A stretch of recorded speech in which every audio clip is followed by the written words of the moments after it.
Miles de ciudades y pueblos alrededor de Estados Unidos cierran la celebración del Día de la Independencia con fuegos artificiales la noche del 4 de julio, pero ninguna como Nueva York, donde Macy's organiza un espectáculo millonario en costos, de fama internacional y gratis para el público. Este año, en su edición número 49, los fuegos artificiales de Macy's regresan al East River entre Manhattan, Brooklyn y Queens, luego de hacerse en 2024 en el Hudson River frente a la costa de Nueva Jersey.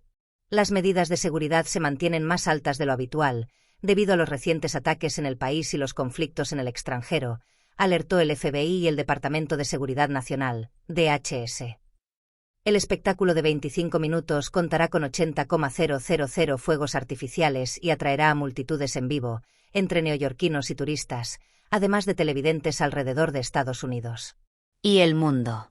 Se lanzarán 50,000 fuegos artificiales desde barcazas extendidas aproximadamente 1 milla, 1,6 km, a lo largo del East River, y otros 30,000 volarán directamente desde el puente de Brooklyn.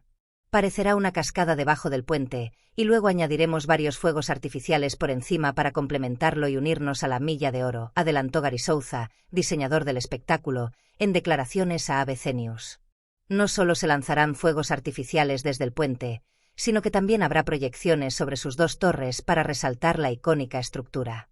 Las diversas animaciones complementarán la música y los colores del cielo.